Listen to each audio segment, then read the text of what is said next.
Before the story begins, make sure to like, subscribe, and let me know. What time do you usually watch videos? And don't forget to suggest the next story or content you'd like to see. Story 1. The Violin in Apartment 3B. I'd lived in the same apartment building for nearly 7 years before anything strange happened. It was an old brick structure, the kind that still had original crown moldings, squeaky wood floors, and a landlord who never seemed to fix anything unless you threatened legal action. My place was on the second floor, right across the hall from apartment 3B. 3B had been empty for as long as I could remember. I'd heard rumors about it over the years, something about a previous tenant disappearing without notice, leaving all their things behind. The door had remained locked, the mail slot sealed, and the only time I'd seen it open was when a repairman went in to check the plumbing. Even then, he'd been inside for less than 5 minutes.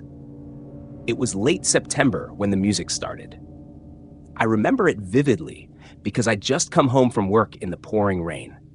I kicked off my wet shoes, hung up my coat, and was halfway through making a cup of tea when I heard it. Faint, delicate notes drifting through the hallway.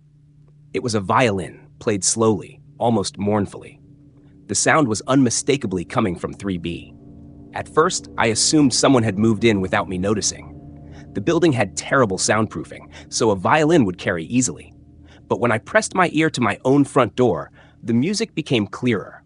Not muffled like it would be if coming from another apartment, but crisp and close, as though the player was standing just a few feet away. That was strange. No one had moved into 3B. I would have seen them. Over the next few days, the music became a constant presence. Sometimes it played in the early morning, soft enough to blend with the hum of the refrigerator. Sometimes I heard it late at night, when the rest of the building was silent. Always the same melody, slow, beautiful, tinged with something I can only describe as sorrow. One evening, I decided to knock. The music was playing as I stepped into the hallway, each note echoing faintly against the walls. I knocked once. The violin stopped instantly. I waited. No footsteps, no voice, just silence. After a long moment, I knocked again, harder this time. Still nothing. Then, just as I turned to leave, the violin began again, picking up exactly where it had left off. That was the first time I felt the cold prickle on the back of my neck. A week later, I ran into Mrs. Harlow, the oldest resident in the building. She was one of those sharp-eyed, gossip-loving women who seemed to know everything that happened on the block. I asked her casually if she knew anything about the new tenant in 3B. She froze mid-step. "What tenant?" "The one who plays the violin," I said. Her expression shifted into something between confusion and unease. 3B's been empty since 1989, she said slowly. The girl who lived there, she played the violin all the time, drove the man downstairs half mad. But one day, she just vanished. They say her parents came looking for her, but by then, everything she owned was gone, even her violin. I laughed nervously, trying to shake it off, but my skin crawled. That night, I lay in bed listening to the rain against the windows. Sure enough, the violin began again, soft, slow, achingly sad. I told myself it was just someone sneaking in to practice, maybe a squatter. But something in the way the notes lingered, how they seemed to wrap around my thoughts, made sleep impossible. Around midnight, I decided to prove to myself that it was nothing supernatural. I grabbed my phone, slipped on my slippers, and stepped into the hall. The music was so clear, it was like walking straight into it. I pressed my ear against the door to 3B. The sound wasn't coming from inside. It was coming from just behind the door, as if the violinist was standing an inch away from me. My hand trembled as I tried the knob. It didn't move. I crouched down, trying to peek through the keyhole, but the old lock was blocked with some kind of paper or cloth. Then, without warning, the music stopped. The silence was deafening. I straightened up, heart pounding, and took a step back. That's when I heard something else. A faint, slow creak, like someone shifting their weight just inside the door. I hurried back to my apartment and locked the door. The music didn't play again for nearly a month. I started to believe maybe I'd imagined it, that stress and lack of sleep had made me hear things. But one night, as I came home late from work, I found something lying in front of 3B's door. A single sheet of aged, yellowed music paper. The notes were written in delicate, looping handwriting, and though I don't read music, I recognized the melody instantly. It was the same one I'd been hearing. I picked it up, meaning to keep it as proof, but before I could step away, the door to 3B creaked open, just an inch. The hallway light didn't penetrate the darkness inside. I froze, my breath catching in my throat. From that shadowed crack, the violin began again. The same song, the same aching beauty. But now I was so close I could hear the faint rasp of fingers sliding along the strings. I dropped the sheet music and ran. I moved out 3 weeks later. The landlord asked no questions. He probably thought it was just the leaky ceilings or the heating issues. But sometimes, late at night, when the city is quiet, I swear I can still hear that same haunting melody drifting faintly through my new apartment's walls. And I know it's not just in my head.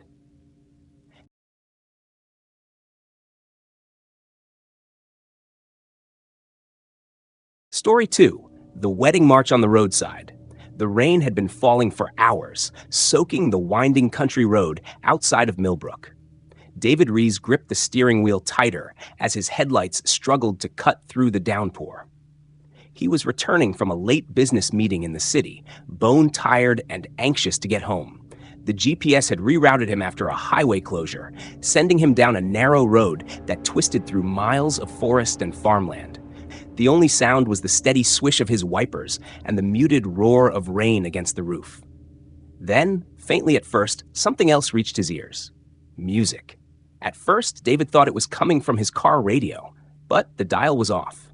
The sound was distant yet distinct, growing clearer with each bend in the road. It was soft, and achingly familiar.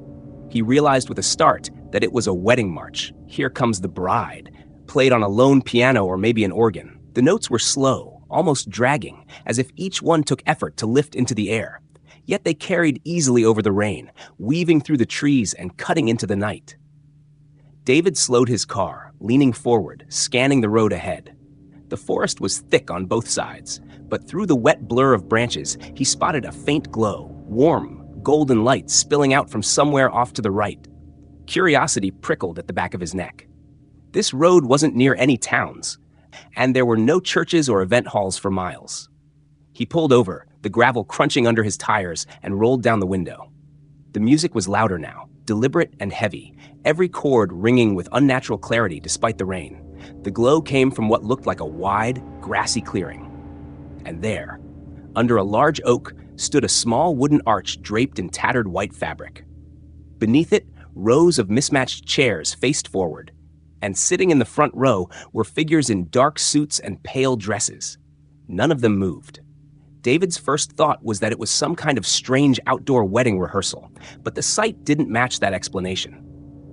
The guests sat perfectly still, their heads bowed slightly as though in mourning, not celebration. And then he saw her. From the shadows behind the arch, a woman in a soaked white wedding dress emerged, her veil clinging to her face.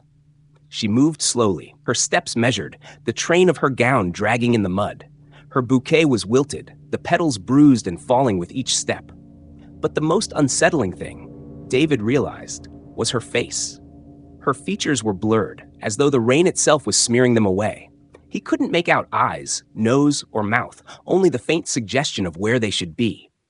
The music swelled as she reached the arch. No one applauded, no one stood. The guests remained motionless, their faces hidden in shadow. David's instincts screamed at him to leave. He rolled up the window and eased his car forward, hoping to pass quickly. But as his headlights swept over the clearing one last time, the bride's head turned sharply toward him. Even from a distance, even through the veil, he could feel her stare. It was sharp, cold, and purposeful. The music abruptly stopped. The silence was worse than the melody had been. David pressed the accelerator, heart pounding, refusing to look in the rearview mirror. He didn't slow until he saw the glow of his own town's streetlights in the distance. Later that night, unable to sleep, he searched online for any news about the area. Buried in a decades-old article, he found it. A car accident on that very stretch of road. A bride, her groom, and several members of the wedding party had been killed on the way to their reception when their bus skidded in the rain. Witnesses at the time claimed the bus was playing the wedding march when it crashed. David hasn't taken that road since, but sometimes, when it rains, he swears he hears faint piano notes under the sound of the storm. Slow, heavy, and impossibly far away. Story 3. The Piano Under the Lake. The first time Olivia heard the music, she thought it was her imagination. It was early autumn, and she had been sitting on the weathered dock at Ashford Lake, watching the sun sink behind the distant ridge. The lake was calm, its surface turning gold under the fading light. Then, from somewhere deep beneath that still water, came a faint melody. It was soft, hesitant, like someone testing keys, finding their rhythm. A piano? The notes oddly clear despite the distance, weaving a slow, haunting tune that seemed to rise with the ripples. She leaned forward, holding her breath. The dock creaked under her, but the sound persisted, low, deliberate, almost mournful. By the time the last note faded, twilight had swallowed the shore, and Olivia felt a chill crawl up her spine. There were no houses near this side of the lake, no floating stages, no boats with speakers. And yet, she'd heard it. The next day, she asked her uncle Frank about it. He owned the small cabin she was staying in while she worked remotely for a few months. He had grown up in Ashford, knew every inch of the lake. Frank froze mid-sip of his coffee. "You heard it?" Olivia frowned. "The piano?" He set the mug down slowly. "Don't linger when you hear it again. Just leave the water." She laughed nervously. "You're joking, right?" But his expression didn't change. People go missing here. Not all, but some. And every single one of them heard the music first. Olivia decided he was just trying to spook her, an old local superstition. Still, she avoided the dock for a week. But the lake drew her back. One warm evening, she paddled out in the canoe, letting it drift near the center.